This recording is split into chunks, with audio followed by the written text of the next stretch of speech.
A'udzubillahi minasyaitonirrajim. Bismillahirrahmanirrahim. Assalamualaikum warahmatullahi wabarakatuh. Jadi perkongsian seterusnya berkaitan dengan cara anda mengubah data dalam RPT. Okey, sekarang ni data dalam RPT ni adalah data daripada sekolah admin. Okey, minggu 13 dan minggu 14 periksaan pertengahan tahun. Bagi contoh, anda bermula contoh minggu 14 dan minggu yang ke-15. Okey, 14 dan ke-15. Untuk makluman RPT ni, kedudukan dia, sheet dia di sebelah kiri data. Okey, ni muka depan. Kemudian, data di ujung sekali, RPT. Okey, untuk akidah ini, bahagian akidah minggu yang ke-15. Okay, kita nak naikkan di sini kerana minggu 13 ni belum lagi exam di sekolah anda. Okay, naikkan di sini akidah. Okay, boldkan semua. Copy. Pastekan di minggu yang ke-13. Okay. Dan kemudian minggu yang ke-14 kita boldkan semua 4 kolom ini. Copy. Masukkan di minggu yang ke-15. Jadi 14 dan 15 periksaan pertengahan tahun di sekolah anda. Berbeza dengan sekolah admin. Jadi contoh kalau kita pilih di bahagian jadual waktu, di bahagian muka depan, minggu ke-14. Okey, minggu ke-14, tingkatan. Okey, tingkatan 5. Tingkatan 5 kalau kita tengok jadual waktu, hari Isnin ada kelas yang ketiga. Okey, di sheet jadual waktu ini, Isnin minggu yang ketiga. Okey, periksaan pertengahan tahun PPT. Okey, dah diaturkan di bahagian di ruangan minggu ke-14. Pada RPH untuk tingkatan 5. Okey, bagaimana pula anda nak mengubah tekan RPT yang lain? Okay, pertama kita tetapkan kalau nampak semua row ini, okay, klik di sebelah kiri.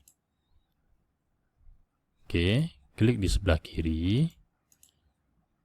Resize row kepada fit to data. Okay, kenapa disorokkan begini? Supaya nampak view dan paparannya seragam. Okay, di sini kalau kita nak edit, contohnya kita nak edit di bahagian di bahagian activity. Kita nak tambah.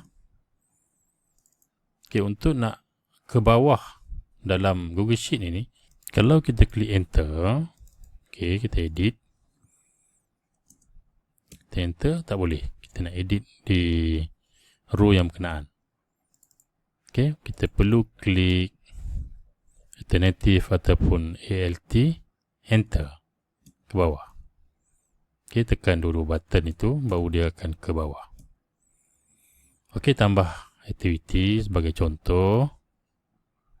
Solat sunat istiqarah dan tasbih. Amali solat sunat. Dia dah masuk di bahagian activity. Contoh minggu yang ke-8 untuk tingkatan 5. Kita cuba masukkan minggu ke-8. Akan berubah untuk contoh hari Isnin tingkatan 5 tadi.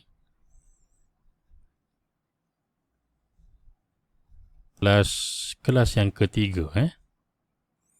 Solat sunat istiqarah. Murid dapat, kemudian amali solat sunat. Akan masuk di sini. Ni kalau kita nak ubah di bahagian RPT. Jadi RPT ni pentinglah. Baik, untuk bagi seragam row ini, kita boleh klik semula di bahagian kiri, resize, dan kecilkan kepada 21 pixel.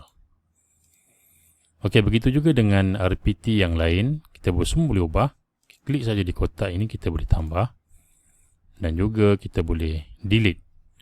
Mana yang perlu ditambah, mana yang perlu dikurangkan. Mengikut RPT sekolah anda. Jika tidak, ikut saja di RPT di sekolah admin ini jika tidak mengganggu takwim sekolah anda. Jadi sekadar itu saja untuk perkongsian bagaimana untuk kita mengubah data dalam RPT yang ada. Baik, terima kasih. Assalamualaikum warahmatullahi wabarakatuh.